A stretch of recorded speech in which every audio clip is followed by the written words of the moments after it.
இவர்கள் யாருமே அந்த சங்கத்தை பதிவு செய்தவர்கள் இல்லை. யார் அன்பழகனும் இருக்கட்டும், பாரை தமிழனா பெருமாள் என்ற பாரை தமிழனா இருக்கட்டும், சங்கத்தை பதிவு செய்தவர்களும் தேர்தலில் நின்று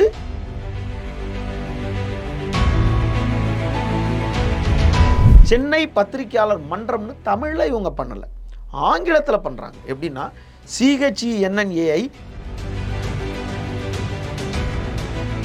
பெருமாள் என்ற பேரை பெருமாள் என்ற பாரை தமிழனா இவர் மாற்றிக்கிறார். மாற்றிட்டு என்ன பண்ணுறாரு, இந்த கண்ட்ரோலை நம்ம எடுத்துடலான்ட்டு புறவாசல் வழியாக வந்து இணை செயலாளராக ஆகிட்டார். இந்த நரேஷ்குமார் இருக்கார் பார்த்தீங்களா, இந்து நிறுவனத்தில் நூலகரான நரேஷ் இருக்கார் பார்த்தீங்களா, இவர் அந்த செயற்குழு உறுப்பினராக கொண்டு வந்து வச்சுட்டார். இவர் வந்து நூலகர் பத்திரிகையாளராக வருவாரான்றது நீங்கள் கொஞ்சம் யோசனை பண்ணணும்.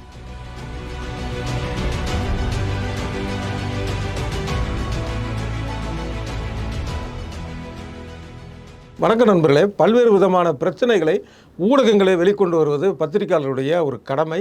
அதை தொடர்ந்து செய்து வருகிறார்கள், நீங்கள் பார்த்து கொண்டிருந்திருப்பீர்கள். இந்த நேரத்தில் பார்த்தீங்க அப்படின்னா, பத்திரிகையாளர்களுக்கு உள்ளேயே வந்து ஒரு பிரச்சனையோ அப்படிங்கிற ஒரு எண்ணம் ஏற்படும் வகையில் சென்னை பிரஸ் கிளப் அப்படிங்கிற பெயரை வைத்து நடக்கக்கூடிய இருவேறு விதமான கருத்து மோதல்கள், செயல்பாட்டு மோதல்கள் நடந்து கொண்டிருக்கின்றன. இது குறித்து தான் இன்றைக்கி பார்க்க போகிறோம். சென்னை பிரஸ் கிளப் அப்படிங்கிறத ஒரு அரசு ரீதியான சட்ட ரீதியாக தன்னுடன் வைத்திருக்கிறோம் விமலேஸ்வரன் அவர்களை சந்திக்கிறோம். வணக்கம். வணக்கம் அண்ணே. இப்போ சென்னை பிரஸ் கிளப் அப்படின்னா பாரதி தமிழன் பொறுப்பில் இருக்கக்கூடிய அப்படி தானே வச்சுக்கணும் அமைப்பு. அதே போல் அன்பழகன் பொறுப்பு வகித்த அந்த ஒரு அமைப்பு அப்படிங்கிற ஒரு தாட்டு தான் எல்லாருக்குமே இருக்குது. இதில் நீங்கள் வைத்திருக்கக்கூடிய அமைப்புக்கு சென்னை பிரஸ் கிளப் அப்படிங்கிறத வந்து நீங்கள் எப்படி சொந்தம் கொண்டாடுறீங்க? அதாவது நீங்கள் உங்கள் கேள்வியிலே வந்து பாரை தமிழன், அன்பழகன் போன்றோர் நிர்வாகிகளாக இருந்த சென்னை பிரஸ் கிளப் அப்படின்னு அது வந்து வழக்காடு மொழியாகவே வந்துருச்சு. அது அதாவது இவர்கள் யாருமே அந்த சங்கத்தை பதிவு செய்தவர்கள் இல்லை. யார் அன்பழகனும் இருக்கட்டும், பாரை தமிழனா பெருமாள் என்ற பாரை தமிழனா இருக்கட்டும், சங்கத்தை பதிவு செய்தவர்களும் தேர்தலில் நின்று சங்கத்தின் உறுப்பினர்கள் வாக்களித்து எலெக்டட் மெம்பரும் இல்லை, செலக்டட் மெம்பரும் இல்லை. சென்னை பிரஸ் கிளப் இல்லை, சென்னை பத்திரிகையாளர் மன்றம் அதாவது ஆமாம். அதாவது 1972 அந்த சேப்பாக்கத்தில் மற்ற ஊர்கள் மாதிரி இங்கேயும் வந்து பத்திரிகையாளர் கலந்துரையாடுறதுக்கு ஒரு இடம் வேணுமே, இங்கே ஒரு பத்திரிகையாளர் எல்லாரும் பல தரப்பு விஷயத்தை பேசணுமே அப்படின்ட்டு அப்போது மத்திய அமைச்சராக இருந்த முரசலிமாறன் வந்து அந்த இடத்துல ஒரு எல்லாரும் மாலை வேளையில் கூடி கழிக்கிறதுக்கு உண்டான ஒரு இடமா வந்து அந்த சேப்பாக்கத்தில் ஒரு இடத்த வந்து அப்போது திமுக அரசு இருக்கும்போது அவங்கக்கிட்ட கேட்டு ஒரு இடத்த வந்து ஒதுக்கி அங்கே மெட்ராஸ் பிரஸ் கிளப் பின்னாட்களில் ஒன்றிய அமைச்சராக இருந்த முரசலிமாறன் அவருடைய முயற்சியில் வந்து 72 வந்து மெட்ராஸ் பிரஸ் கிளப் அப்படின்னு இவங்களா ஒரு போர்டை வச்சு, அதுக்கு 11 இல்லை, மெட்ராஸ் பிரஸ் கிளப்னு இவங்க ஒரு போர்டை வச்சு இவங்கெல்லாம் செயல்பட்டுக்கிட்டே இருக்கும்போது அதில் வந்து சரி நீ இதுக்கு ஒரு கிளப்பாக இருக்கட்டும், நீ இதுக்கு தலைவராரு, நீ செயலாளராரு, இப்படி வாய்மொழியாக வந்து பலர் வந்து ஆங்கில பத்திரிகையாளர்களோட கட்டுப்பாட்டில் அது முழுசாக இருந்துச்சு. அந்த நேரத்தில் சென்னை பத்திரிகையாளர் மன்றம் அப்படின்றது பேரே கிடையாது, மெட்ராஸ் பிரஸ் கிளப் அப்படின்றத இவங்க செயல்பட்டுக்கிட்டே இருக்காங்க. இப்போது இவங்கெல்லாம் முதுமை பிரஸ் கிளப்புங்கிறது வந்து ஒரு ஆவணங்கள் மூலமாக கிடையாது, பேச்சு வழக்கில் மெட்ராஸ் பிரஸ் கிளப் அப்படின்னு இவங்களே போட்டு பண்ணிட்டு இருக்காங்க. அப்போது இவங்க எந்த பதிவொன்றும் பண்ணலை, எதுவுமே பண்ணலை. அதன் தொடர்ச்சியாக என்ன ஆகிடுது, இந்த நபர்கள் எல்லாருமே ஒரு காலகட்டத்தில் எல்லாரும் சிதறி கலந்து போகிறாங்க, வேறு பணிக்கு போகிறாங்க, ஓய்வு பெறுறாங்க. இப்படியே அந்த ஆங்கில பத்திரிகையில் கொஞ்சம் அப்படியே போகும்போது உறுப்பினர்கள் எண்ணிக்கையும் ஜாஸ்தி ஆகிட்டே இருக்குது. அப்புறம் இந்த நாவலர் நகர் இந்த பக்கம் இருந்துச்சு, பழைய கலைவாணர் அரங்கம் பக்கத்தில் அந்த கொஞ்சம் அங்கே இருந்துச்சு. அப்போ இந்த காலகட்டத்தில் என்ன பண்ணுறாங்க, சரி இதை முறைப்படி பதிவு பண்ணலாம் அப்படின்னு சொல்லிட்டு அப்போது இந்து நிறுவனத்தில் பணிபுரிந்த ஒருவரான இலங்கையை சார்ந்த மிஸ்டர் அருள் அறம் அப்படின்றவர் தற்போது வந்து அண்ணா பல்கலைக்கழகத்தில் பேராசிரியராக இருந்துக்கிட்டு இருக்கார். அவர் வந்து ஜெனரல் செக்ரட்டரி, அதாவது நிறுவனர் பொதுச் செயலாளராக அவர் வந்து மத்திய சென்னை மாவட்ட பதிவாளர் அலுவலகத்தில் இப்போ இருக்க பைக்ராப்ஸ் கார்டன் ரோட்டில் இருக்க ஒரு மத்திய சென்னை மாவட்ட பதிவாளர் அலுவலகத்தில் பேரை பதிவுலாம் அப்படின்னும் போது இவங்க என்ன பேரை பதிவு செய்யலாம், மெட்ராஸ்ன்ற பேர் வந்து சென்னையாக மாறிடுச்சே, அப்போ மாற்றப்பட்டிருக்க, இப்போ நம்ம போயிட்டு மெட்ராஸ் பிரஸ் கிளப்பை எப்படி மாற்றலாம் அப்படின்னு அவங்க கேட்கும்போது அப்போ தமிழ் குடிமகன் வந்து அப்போ சொல்கிறார், தமிழ் குடிமகன் அமைச்சர் சொல்றாரு. தமிழ் குடிமகன். ஆமா, அப்போ அமைச்சராக அமைச்சரா இருந்தால் இருந்த தமிழ் குடிமகன் சொல்றாரு. நீங்க மற்ற ஊர்ல பிரஸ் கிளப்லாம் வச்சுட்டு போறாங்க, இது நம்ம தமிழ்நாடு, அதனால நீங்க வந்து சென்னை பத்திரிகையாளர் மன்றம்னு ரிஜிஸ்டர் பண்ணீங்க. 96 97 காலகட்டத்தில். ஆமாம், அவருடைய ஆலோசனைப்படி சென்னை பத்திரிகையாளர் மன்றம்னு தமிழில் இவங்க பண்ணலை, ஆங்கிலத்தில் பண்ணுறாங்க. எப்படின்னா CHENNAI PATRAOAKALAR MANDARAM இப்படி பண்ணுறாங்க. ஆங்கிலத்திலையும் அதே தான், ஆங்கிலத்தில் பண்ணுறாங்க. ஆங்கிலத்தில் பண்ணால் அதோட வெர்ஷன் வந்து சென்னை பத்திரிகையாளர் மன்றமாக ஆயிடுது. டங்கிலீஷ் சென்னை பத்திரிகையாளர் மன்றம் அப்படி மாறி. ஆங்கிலம் ரெண்டுத்தையும் அதே பேர். அதே பேரை பயன்படுத்தும் போது இவங்களுக்கு வந்து 403/1997 ஒரு பதிவெண் கொடுக்கப்படுது. இப்போது அப்போது அவர் இருக்கிறார், அருளரம் வந்து பொருளாளராக இருக்கார். அப்போ நாத்திகம் பாலு மூத்த பத்திரிகையாளர்னா அவங்களாம் நிறைய பேர் தாங்க, பாதி பேர் மறைஞ்சிட்டாங்க, இப்போ பாதி பேர் இல்லை. இவங்கெல்லாம் அதில் இருந்துட்டு இருக்கும்போது ஒரு காலகட்டத்தில் இந்த பொதுச் செயலாளராக வந்து அவர் பதிவு செய்கிறார். நல்லா அதில் வந்து உற்று நோக்க வேண்டிய விஷயம் என்னென்னா, சங்கத்தை ஃபவுண்டர் ஜெனரல் செக்ரட்டரி அவர் பதிவு செய்துட்டு போர்டில் நிர்வாக போர்டில் அவர் எப்படி இருக்கார், பைலாவில் வந்து அவர் ஜெனரல் செக்ரட்டரியாக இருக்கார், நிர்வாக போர்டில் அவர் பொருளாளராக இருக்கார்.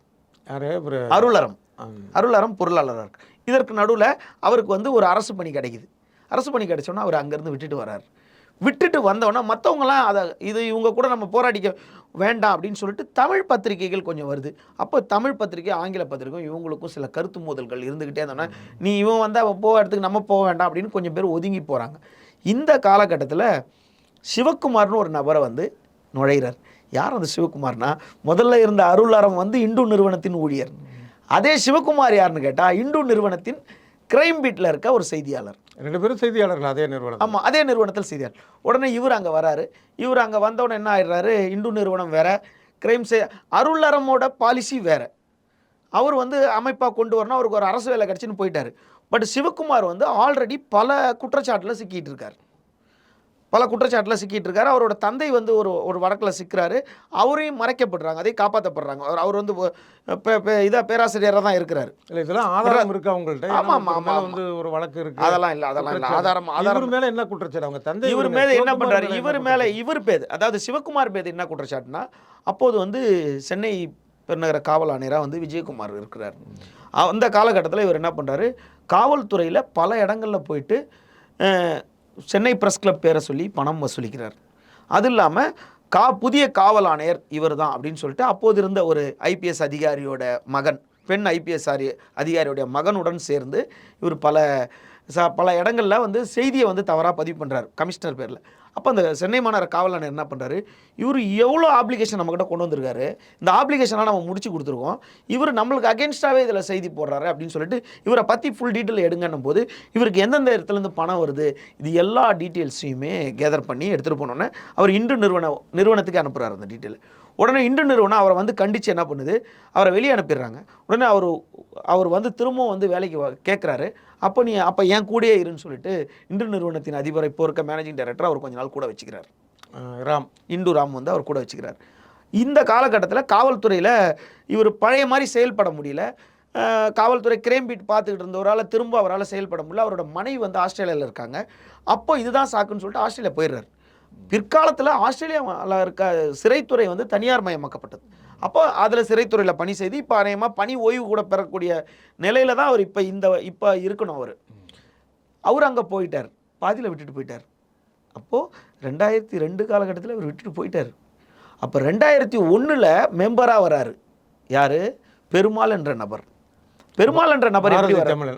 ஆமாம், பெருமாள் என்ற நபர் எதுக்கு வர்றாருன்னா, அதுக்கு முன்னாடி மக்கள் செய்தின்னு ஒரு பத்திரிகையை சொந்தமாக நடத்துகிறார். ஆசிரியராக இருந்து நடத்துகிறார். மக்கள் செய்தின்னு ஒரு பத்திரிகை நடத்துகிறாரு. நார்த் மெட்ராஸ்லாம் அந்த பத்திரிகை போகுது. அதற்கப்புறம் அங்கே புரட்சிவாக்கத்தில் இன்னொரு பத்திரிகையாளர் இருக்கார். அவருடைய அலுவலகத்தில் பத்திரிகையெல்லாம் எடுத்துகிட்டு வந்து செய்தியாளராக கொஞ்சம் போடுறாரு. அப்போது அவர் வந்து ப்ரெஸ் கிளப் பத்திரிகையாளர் மன்றத்துக்குள்ளே வந்து இந்த மாதிரி இங்கே ப்ரெஸ் மீட் நடத்துறதுக்கு எனக்கு கொஞ்சம் பர்மிஷன்லாம் கொடுத்தீங்கன்னா, எனக்கு கொஞ்சம் கன்ஸ்ட்ரக்ஷன் கொடுத்தீங்கன்னா நான் வந்து ஆள்லாம் அரேஞ்ச் பண்ணுறேன்னு சொல்லிட்டு இந்த பெருமாள் என்ன பண்ணுறாரு, சிவகுமார் மூலியமாக வந்து உள்ளே கேட்டோன்னே சரிங்க அப்போது இவ்வளோ தொகை கொடுக்கணும் மீதி நீங்கள் இவ்வளோ பண்ணிக்கலாம் அப்படின்னு இவங்களுக்குள்ள ஒரு ஒப்பந்தம் போட்டோன்னே வாய்மொழி ஒப்பந்தம் போட்டோன்னே இவர் நிறையா பேரை கொண்டு வந்து ப்ரெஸ் மீட் கொடுக்க வர்றாரு. அப்போது இந்த கார்டு வச்சுருந்தா இவ்வளோ வேல்யூவா அப்படின்னு சொல்லிட்டு அவர் பார்க்குறாரு. அப்போ இந்த கார்டு ரெடி பண்ணுறதுக்கு யாராவது ஒருத்தர் தெரியுமா அப்படின்னு சொல்லிட்டு பெருமாள் கிட்ட கேட்குறாங்க. எனக்கு தெரிஞ்ச ஒரு என் பத்திரிகை டிசைன் பண்ணுற ஒருத்தர் இருக்காருன்றாங்க. அவர் தான் இன்றுமும் டிசைன் பண்ணிக்கிட்டு இருக்காரு ரிச் எஸ்டேட்டில். இன்றும் அடையாளட்டே அவர் தான் பண்ணிட்டு இருக்காரு. அவர்கிட்ட கொண்டு போய் கூப்பிட்டுட்டு அப்போ இந்த கார்டுக்கு இவ்வளோ வேல்யூ இருக்குது அப்படின்னு சொல்லிட்டு இவர் 2001 இணைகிறார். எது அந்த உறுப்பினராக இணைகிறார் சிவகுமார் மூலிமா. நானும் இந்த பத்திரிகையில் இருக்கேன், நான் மெம்பர் ஆக்குங்கன்ட்டார் யாரும் பாரதி தமிழன். ஆனால் 2002 சிவகுமார் பல பிரச்சனையில் போகும்போது இவரை கொண்டு வந்து இந்துவில் சேர்த்து விட்டு போயிறார். ஆன்லைனில் சேர்த்து விட்டு போயிறார். இந்துவில் சேர்த்து விட்ட உடனே பணிக்கு சேர்த்த உடனே இவர் வந்து பெருமாள் என்ற பேரை தன்னை பெருமாள் என்ற பேரை பெருமாள் என்ற பாரதி தமிழனா இவர் மாற்றிக்கிறார். மாற்றிட்டு என்ன பண்ணுறாரு, இந்த கண்ட்ரோலை நம்ம எடுத்துடலான்ட்டு புறவாசல் வழியாக வந்து இணை செயலாளராக ஆகிட்டார். அதாவது இவரை யாருமே எலெக்ட் பண்ணல, பொதுக்குழு கூடி இவரை முடிவு பண்ணலை. பிற்காலத்தில் இவர் கடந்த ஆண்டு வந்து பதிவுத்துறையில் சமர்ப்பித்த ஆவணத்தில் எப்படி சொல்கிறாருன்னா என்னை கோஆப்ட் பண்ணிக்கிட்டாங்க. அப்போ கேட்குறாங்க ஹூ இஸ் திஸ் பாரதி தமிழன், பெருமாள் பாரதி எலெக்டட் மெம்பரா செலக்ட் மெம்பரா, எந்த வருஷம் பொதுக்குழு கூடுச்சு, எத்தனை பேர் பொதுக்குழுவில் கையெழுத்து போட்டாங்க, எத்தனை உறுப்பினர் உங்களை இணைச்சாளராக ஏற்றுக்கிட்டாங்க, எந்த எலெக்ஷனில் நீங்கள் நின்னீங்க இப்படிலாம் கேட்கும்போது என்னை கோஆப்ட் பண்ணிக்கிட்டாங்கன்ட்டார். கோஆப்ட் மீன்ஸ் உங்களுக்கு தெரியும் தத்தெடுத்துக்கிட்டாங்க. அப்படி ஒரு செக்ஷன் இருக்குன்றதே கண்டுபிடிச்சிருக்காரு இவர் தான். இந்த மாதிரி யாருக்கு தத்தெடுத்தாங்கன்னா அப்போது வந்து நிர்வாக குழு என்ன தத்தெடுத்துட்டாங்க. 2001 வந்திருக்கீங்க, 2002 அவங்க தத்தெடுத்திருக்காங்க. அப்போ 2001 முன்னாடி வேற யாரும் உறுப்பினரே இல்லையா அப்படின்னு பார்க்கும்போது இங்கே கேள்வி எழுது. முதல் இருந்த உறுப்பினர்லாம் சேர்க்கறது வந்து எப்போ நிறுத்தினாங்கன்னு சொல்லி ஒரு விமர்சனம் வந்து அதுக்கு வந்துடுறேன், அந்த விஷயத்துக்கு வந்துடுறேன். முதல் நபர் இந்து ஊழியர், 2வது நபர் இந்து ஊழியர், 3வது நபர் ஒரு இந்து ஊழியர். அப்போது இவருக்கு இருக்க ஒரு ஆளுமை இன்னொருத்தர் நம்ம இந்து நிறுவனத்தில் தேவைன்றதுனால அப்போ செயற்குழு உறுப்பினராக ஒருத்தரை ஃபார்ம் பண்ணுறாங்க. அப்போ செயற்குழு உறுப்பினர் ஃபார்ம் பண்ணுறாங்க. அப்போ ஃபார்ம் பண்ணும்போது என்ன பண்ணுறாங்க, இதில் ஒரே ஒரு ஆள் எலெக்டட் மெம்பர் 70% வாக்கு, அதாவது ஒரு சித்தரிக்கப்பட்ட ஒரு தேர்தலில் ஒரு தேர்தல் நடந்துச்சு, அந்த தேர்தலில் ஒருத்தர் வந்தாருன்னு ஒரு கண்துடைப்புக்காக ஒரு வெற்றி பெற்றதா அறிவித்த செயற்குழு உறுப்பினரான ஒரே நபர் கீதா பிரியன் மட்டும்தான். அப்போது 99 அப்போது 99 தேர்தலை நிறுத்தி வைங்க, ரிசல்ட்டை நிறுத்தி வைங்கன்னு சொல்லிட்டு மூத்த பத்திரிகையாளர்லாம் சொல்லிட்டு போகும்போது இவங்களே அறிவித்து கீதா பிரியன் செயற்குழு உறுப்பினராக தேர்ந்தெடுக்கப்பட்டார்னு கொண்டு வந்தது தான். அந்த கீதா பிரியனை கையில் வச்சுக்கிட்டு இந்த பாரதி தமிழன் என்ன பண்ணுறாரு, இந்த பெருமாள் என்ற பாரதி தமிழன் இந்த 99 தேர்தலை நடத்தினார். கேஆர் நரேஷ்குமார்னு ஒருத்தர், கண்டிப்பாக உங்களுக்கு தெரிஞ்சிருக்கும், மலையாளத்து நம்பர். அவர் மேலே 20க்கும் மேற்பட்ட இப்போ அவருக்கு 80 வயசு இருக்கலாம். அவர் மேலே ஏராளமான வழக்குகள் சென்னையில் பதிவு செய்யப்பட்டு இதோட சென்னையில் போய் அவர் வெளியூரில் கேரளாவில் செட்டில் ஆகி 25 ஆண்டுகளுக்கு மேலே ஆயிடுச்சு நரேஷ்குமார்.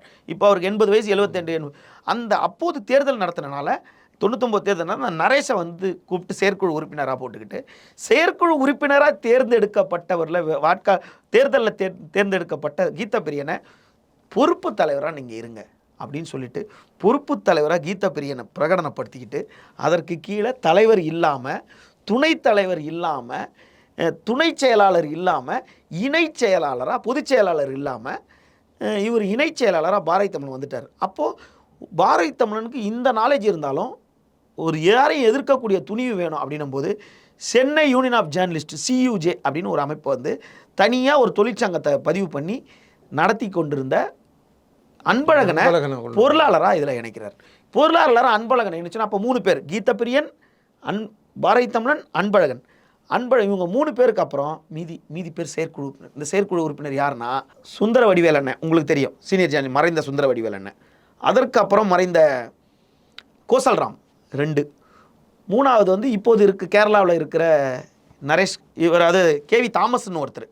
இந்த நரேஷ்குமார் இருக்கார் பார்த்தீங்களா, இந்து நிறுவனத்தில் நூலகரான நரேஷ் இருக்கார் பார்த்தீங்களா, இவர் அந்த செயற்குழு உறுப்பினராக கொண்டு வந்து வச்சுட்டார். இவர் வந்து நூலகர் பத்திரிகையாளராக வருவாரான்றது நீங்கள் கொஞ்சம் யோசனை பண்ணணும். நூலகர் பத்திரிகையாளராக வருவாரா? அப்போ இந்து நிறுவனத்தின் நூலகரான நரேஷ்குமாரை செயற்குழு உறுப்பினராக போட்டாங்க 4. KV தாமஸ், அதாவது கோசல்ராம், சுந்தர வடிவேல், நரேஷ்குமார், KV தாமஸ், அசதுல்லா, ரஜினிகாந்த், குபேந்திரன், இவங்க 6 பேருமே ஒரு செயற்குழு உறுப்பினராக போட்டுட்டு இந்த பக்கம் பொறுப்பு தலைவர்னு கீதா பிரியனை வச்சுக்கிட்டு, இதுக்கு உதாரணம் நீங்கள் போய் பார்க்கணுன்னா சென்னை பிரஸ் கிளப் போனீங்கன்னா 5 கல்வெட்டுகள் இருக்கும். இந்த 5 கல்வெட்டுலேயும் கீதா பிரியனோட பேர் ஒவ்வொரு பொறுப்பு மாறி மாறி இருக்கும். பொறுப்பு தலைவர்னு இருக்கும், செயற்குழு உறுப்பினர் இருக்கும், நிர்வாக குழு உறுப்பினர்னு இருக்கும். அப்போ இவங்களுக்கே தெரியல. இப்போ இந்த கண்ட்ரோல் எடுத்துட்டாங்க. இப்போ கண்ட்ரோல் எடுத்து இவங்க வந்து என்ன பண்ணுறது, பாரதிய தமிழன் தனிப்பட்ட முறையில் இதுக்கெல்லாம் எதுக்கு ஆதாரம் அப்படின்னு கேட்டால், தேர்தலே நடக்கலை, உறுப்பினர் எண்ணிக்கையே சேர்க்கலை. இதில் 3 வகை இருக்காங்க. ஒன்று வந்து ப்ரெஸ் கிளப்பில் என்ன நடந்தாலும் சரி, நம்ம அது பாட்டு நம்மளுக்கு உண்டு, நம்ம வேலை உண்டுன்னு போகிற ஒரு குழு ஒன்று இருக்குது. அவங்க தான் இப்போ புதுசாக உறுப்பினர் பதிஞ்சிக்கிட்டு இருக்காங்க. அவங்க தான் விரோமா. இந்த மாதிரி சூழலில் தேர்தல் நடைபெறணும் அப்படின்னு சொல்லிட்டு மோகன், மறைந்த எம்யூஜே, அதான் பத்திரிகையின் போராளி மோகன் வந்து போராட்டத்தையும் உள்ளிருப்பு போராட்டத்தையும் உண்ணாவிரத போராட்டத்தையும் மூத்த பத்திரிகையாளர் இவர் நம்ம தமிழா பாண்டியன் அவர் முன்னிலையில் பல போராட்டத்தை எடுக்கிறாரு. தனிப்பட்ட முறையில் மோகன் அவர்கள் சென்னை பத்திரிகையாளர் மன்றத்தின் உள்ளே வந்து உள்ளிருப்பு போராட்டத்தை, உண்ணாவிரத போராட்டத்தை நீதிமன்றத்தில் வழக்கு தொடர்றாரு. அந்த வழக்கு அப்படியே நடந்துகிட்டு இருக்கும்போது அவரால் தனியாக அதாவது மோகனை என்ன பண்ணாங்களோ அதே தான் இப்போ என்ன பண்ணுறாங்க. மோகனை என்ன பண்ண இடைச்சர்கள் இது. இப்போ சொன்னீங்களே ஒரு நூலகர் நரேஷ் வந்து எப்படி பத்திரிகையாளர் ஆகார் அப்படிங்கிறது ஒரு அது மாதிரி உங்களையும் சொல்கிறாங்களே. இப்போ வந்து விமலேஸ்வர் வந்து ஒரு பத்திரிகையாளர் கிடையாது, அவர் எந்த பத்திரிகையில் எழுதினாரு. அன்பழகன் வந்து முன்னாடி இருந்தப்ப அவர் கூடவே போயிட்டு வந்துட்டு இருந்தாரு. அவர் மேட்ரு இந்த மாதிரி செய்திகள் வந்து அடிச்சாருன்னா அதை அப்டேட் பண்ணுவார் நெட்டில். இப்போ இவர் வந்து பத்திரிகையாளர்னு சொல்கிறதுக்கு என்ன தகுதி இருக்கு அப்படிங்கிற ஒரு கேள்வி. அதாவது சொன்னவங்க யாருன்னு ஒன்று விசாரிக்கணும். ரெண்டாவது என்னென்னா, நான் வந்து ஒரு பத்திரிகையாளரின் பேரன், ஒரு பத்திரிகையாளரின் மகன். இது மட்டுமே பத்தாது நான் பத்திரிகையாளராக வர்றதுக்கு. ஓகேங்களா? என் தந்தை பத்திரிகை துறைக்காக படிச்சுட்டு பத்திரிகை துறையிலே பணிபுரிந்து ஓய்வு பெற்று வீட்டில் இருக்கார். என்னோட தாத்தாவும் பத்திரிகையாளர் அதிபர்கிட்ட பணிபுரிந்தவர். இன்னொரு தாத்தாவும் பத்திரிகையில் இருந்தவர். தாயார் வீட்டில் அனைவரும் இருக்காங்க. இப்படி இருக்கும்போது நான் வந்து அதாவது ஃபால்கன் பிரிண்டர்ஸில் பணிபுரிந்திருக்கேன், பிரிண்டிங்கில். அதற்கு பிறகு ஆன்மீக சங்கமம்னு இப்போயும் ஆரணியில் போய் பார்த்தீங்கன்னா என்னோடய பேர் தான் இருக்கும். என்ன பத்திரிகையாளரையான்னு கேட்குறவங்க, ஆன்மீக சங்கமம்னு ஒரு பத்திரிகை, அதான் என்னோட கனவு பத்திரிகை, முதல் பத்திரிகை. அந்த பத்திரிகையில் தினகரன் நாளிதழில் தொடர்ந்து எழுதிக்கிட்டு இருந்த ஒரு சிறப்பு ஆசிரியராக இருந்த கௌதம நீலாபுரம் தொடர்ந்து என்னோட பத்திரிகையில் எழுதிக்கிட்டு இருந்தார். நீங்கள் அதுக்கு வந்து ஆசிரியர்? நான் தான் ஆசிரியர் வெளியீட்டாளர். பத்திரிகை என்ன பிரிண்டடில் வந்து பிரிண்டிங் எல்லாம் புக்காக போட்டிருக்கிறதா என்னோட பணி. மாத இதழ் ஆன்மீக சங்கமம் மாத இதழ். நிறைய ஐஏஎஸ் எழுதியிருக்காங்க, நிறைய ஆன்மீகவாதி எழுதியிருக்காங்க, நிறைய எழுத்தாளர், நிறைய பத்திரிகையாளர் எழுதியிருக்காங்க. ஆரணி இப்போவும் இருக்குது. அந்த பத்திரிகையில் பணி புரிஞ்சுக்கிட்டே இருக்கும்போது எனக்கு வந்து நான் வந்து கலைஞர் தொலைக்காட்சியில் வேலைக்கு போகிறேன். அங்கே என்ன பண்ணி? அங்கே வந்து உதவியாளராக போகிறேன், கேமரா உதவியாளராக போகிறேன். இப்போது சத்தியம் டிவியில் கண்ணன் சார் இருக்கார்ல, அவர் அங்கே உதவி ஆசிரியராக இருக்கும்போது அவர் கூட ஒரு 2 வருஷம் பணிபுரியும். அப்போது என்ன பண்ணுறேன், என்னோடய ஆன்மீக சங்கம் வந்து பத்திரிகையை விரிவுபடுத்திகிட்டு இருக்கும்போது அன்பழகனோட தொடர்பு ஏற்படுது. அன்பழகனோட தொடர்பு ஏற்படுத்தும் போது சரி நம்ம இந்த மாதிரி இல்லை, அவர் வந்து நம் தினமதி பத்திரிகையில் பணிபுரிந்துட்டு மக்கள் செய்தி .comனு ஓப்பன் பண்ணிக்கிட்டு இருந்தார். அப்போது அவருடன் இருந்த புகைப்படக்காரர் ஸ்டாலின்றவர் என்னுடைய இளம் வயது பள்ளி நண்பர்ன்றனால அவர் மூலிமா எனக்கு அறிமுகம் கிடச்சி என்னோட பத்திரிகையை கொண்டு போய் அன்பழகன்கிட்ட கொடுக்க போகிறேன். அன்பழகன்கிட்ட கொடுக்கும்போது அன்பழகன்கிட்ட பழக்கம் ஏற்படுது. அதன் தொடர்ச்சியாக என்னோட பத்திரிகை அலுவலகத்தையே மூடிட்டு அன்பழகன்கிட்ட திரும்பவும் 7லேருந்தே பத்திரிகை பணி கற்றுக்கலான்ட்டு 2012 ஆண்டு காலத்திலிருந்து அன்பழகன் கூடயே இருந்தது. இந்த வருடம் 2012 அன்பழகன் பழக்கம் ஏற்படுது. 2011 அன்பழகன் பழக்கம், 2012 நல்ல பழக்கம் வருது. 2012 இறுதியிலேருந்து நான் அன்பழகன் கூட இருந்துகிட்டே இருக்கேன். இப்படியே இருந்துட்டு இருக்கும்போது 2000 அவர் வந்து வெளியிட்ட 3வது புத்தகம், அந்த 3வது புத்தகத்திலிருந்து அவர் இறுதியாக இறப்புக்கு முன்னாடி ஒரு புத்தகம் வெளியிட்டார். அந்த புத்தகத்தை தவிர அனைத்து புத்தகங்களும் அவருடன் செய்தியாளராகவே இருந்திருக்கேன். ஒன்று. இல்லை, 2வது புத்தகங்கிறது வந்து அவர் தொகுத்து எழுதின புத்தகம் தானே, ஒரு பத்திரிகையில் அது வராது, ஒரு மாத இதழ் சொல்கிறேன் சார். நான் 2016 ஆண்டு பேராண்மைன்னு சொல்லிட்டு ஒரு மாத இருமுறை பத்திரிகை நான் சொந்தமாக நடத்திக்கிட்டு இருக்கேன்.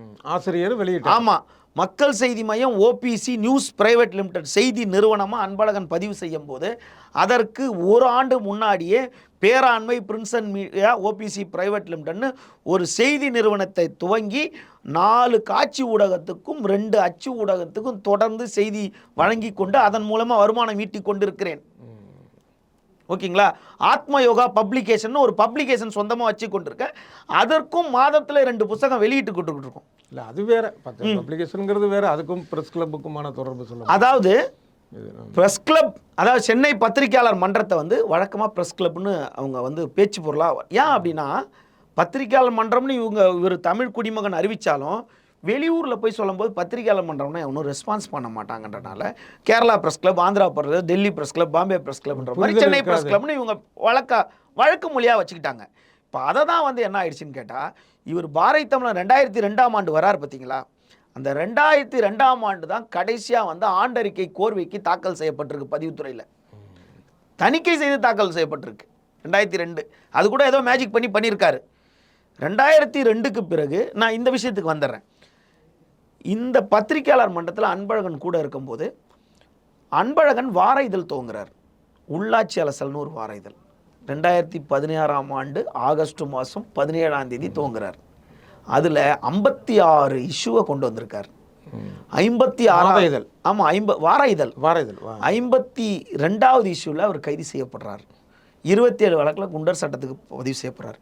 அன்பழகன் கைதிக்கு முன்னாடி 4 வருஷமும் சென்னை பத்திரிகையாளர் மன்றம் நடத்தின அனைத்து ஆர்ப்பாட்டங்கள்லையும் நான் கலந்து கொண்டிருப்பேன். இப்போ அன்பழகனுடைய அந்த பத்திரிகையில் பொதுவாக நீங்கள் அன்பழகனுடைய உதவியாளருங்கிறத தாண்டி ஒரு பத்திரிகையாளராக உங்களுடைய பணி அதில் இருந்ததா? இந்த மாதிரி மக்கள் செய்தி மையம், அப்புறம் அவருடைய வார இதழ், இதில் அதுவும் உங்களோட தொடர்ந்துட்டு இருந்ததா? அன்பழகன் கைது செய்யப்பட்ட உடனே அடுத்த வினாடி என்னுடைய பத்திரிகை நான் ஆரணை வாங்கி வச்சிருக்க பேராண்மை மாத இருமுறை முதல்ல நான் அடுத்த இதிலே நான் கொண்டு வந்துடுறேன்.